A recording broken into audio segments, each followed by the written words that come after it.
Three transfer deals are stuck right now.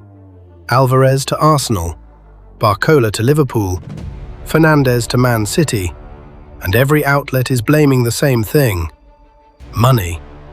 That explanation is wrong 3 separate times for 3 completely different reasons. This is the audit of why none of these deals are actually about the money at all.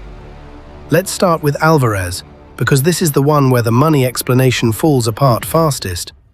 The coverage frames this as Arsenal being unwilling to pay Atletico Madrid's price.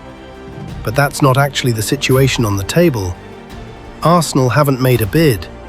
Not a low one, not a rejected one, no bid at all. The reporting is clear about why. Arsenal are waiting to see whether Alvarez himself pushes for the move. If he stays quiet and keeps his head down at Atletico, Arsenal won't sign a replacement forward, and the interest simply evaporates without a single euro ever being discussed. Sit with that mechanism for a second, because it's not a financial constraint. It's an agency problem. Arsenal have effectively outsourced the decision of whether to spend money to a person who doesn't work for Arsenal. They're not negotiating a fee, they're waiting on a text message. That's a completely different kind of stuck than "we don't have the budget."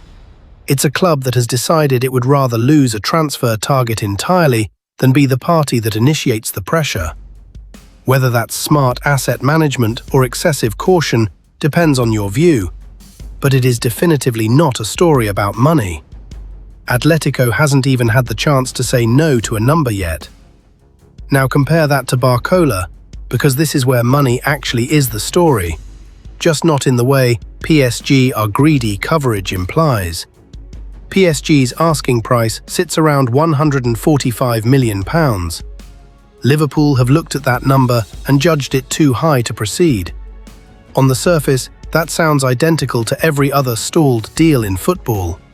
Buyer thinks the price is silly, seller won't move. But the interesting part isn't the gap between the numbers.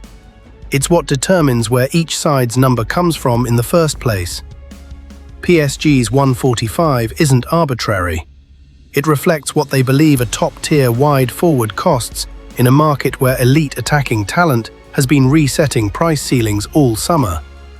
Liverpool's refusal isn't about lacking £145 million. A club that's already restructured its front three this window clearly has that kind of capital available. Liverpool's refusal is a statement about what they believe Barcola specifically is worth relative to that ceiling. This is a disagreement over valuation model, not a disagreement over whether money exists. And valuation disagreements, unlike agency problems, tend to resolve only one way. Someone blinks, usually the seller, usually close to deadline, usually by 10 to 15%. If this deal happens, that's almost certainly how. Then there's Enzo Fernández, and this is the one that actually is about money, but not Chelsea's money, and not really about a fee at all. It's about Manchester City's sequencing. City want Fernandez as a direct swap for Nico Gonzalez, who is odds-on to leave for Newcastle. But City haven't submitted a formal bid for Fernandez, and reporting is specific about why. They need the Gonzalez departure finalized first. Not preferred, required. This is what real capital constraint looks like inside a club that most people assume has unlimited resources. Manchester City are not short on money in any absolute sense, but their transfer activity this window is governed by financial fair play accounting that treats incoming and outgoing transfer fees as connected line items, not separate pools. A club with City's revenue can still be sequence constrained, meaning the order operations happen in matters as much as the operations themselves. They can't just add Fernandez's fee on top of everything else already committed this summer. They need Gonzalez's sale booked to create the accounting room for Fernandez's arrival. That's not a lack of money. That's money that already has a job, waiting to be reassigned. So look at what we actually have.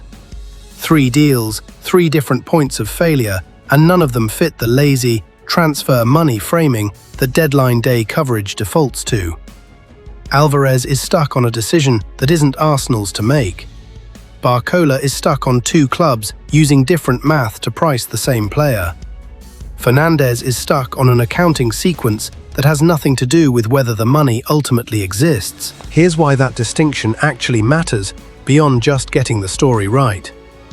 Each of these failure modes has a different timeline, a different resolution path, and a different signal about what a club actually values. An agency problem like Alvarez's can resolve in an instant. One phone call from the player changes everything, with no negotiation required. A valuation disagreement like Barcola's resolves through pressure and time, typically compressing hardest in the final 72 hours of a window when a seller's alternative options start disappearing. A sequencing constraint like Fernandez's can't resolve on sentiment or urgency at all.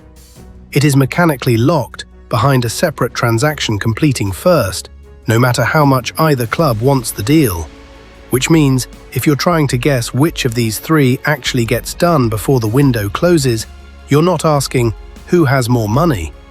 You're asking three completely different questions. Does Alvarez decide he wants this enough to force it?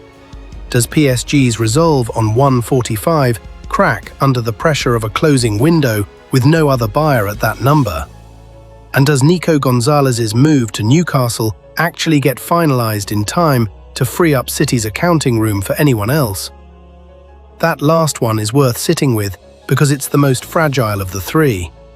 Fernandez to City isn't really a two-club negotiation right now. It's a three-transaction dependency chain. Gonzalez to Newcastle has to close, which frees City's books, which then allows a Fernandez bid to even be formally submitted, which Chelsea then has to accept inside whatever days remain.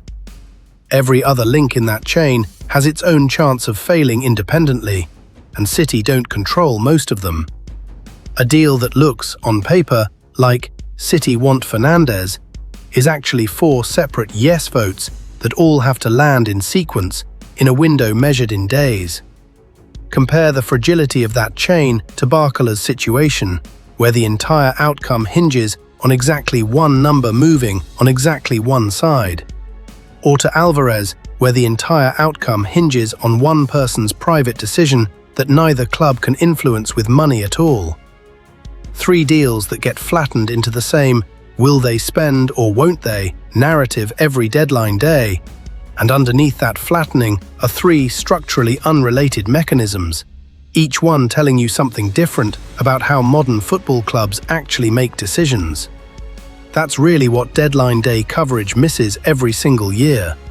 It treats the transfer window like a single marketplace where price is the only variable, because price is the easiest thing to put in a headline. But the clubs inside that window are operating under wage structures, agency dynamics, valuation philosophies, and accounting sequences that rarely have anything to do with each other, even when the story gets told as if they're all the same kind of stuck. There's one more number worth putting next to all of this, because it explains why these 3 specific deals are colliding into the same few days in the first place. Industry estimates put roughly 70% of a summer transfer window's total business inside its final 2 weeks. Not evenly spread across 3 months, concentrated, deliberately or not, into a sprint at the very end. That statistic usually gets used to explain chaos. What it actually explains is why an agency problem, a valuation disagreement, and a sequencing constraint are all being forced to resolve on the same compressed timeline, even though none of them share a root cause. Think about what that 70% figure does to each of these 3 situations differently.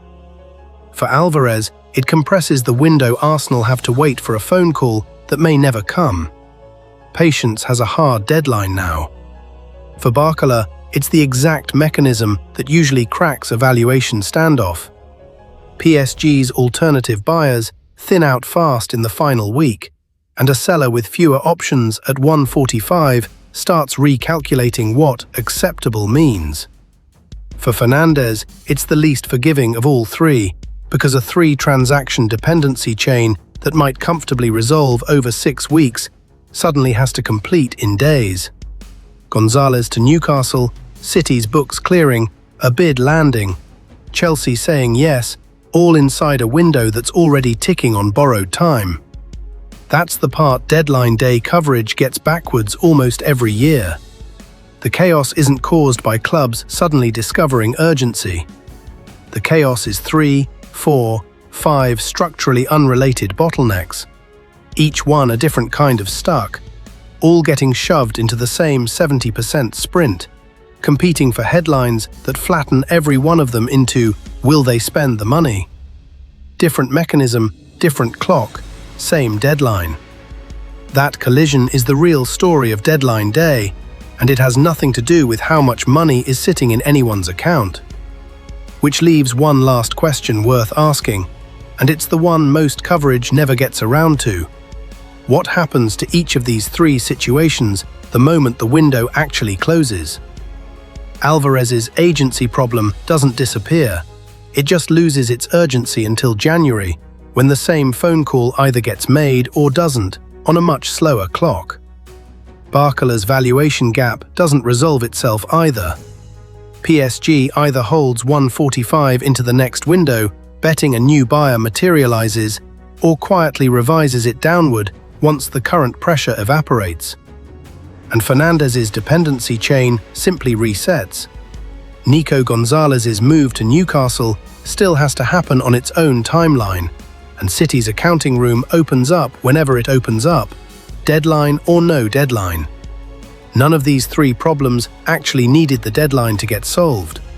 The deadline just decided which of them got forced to try.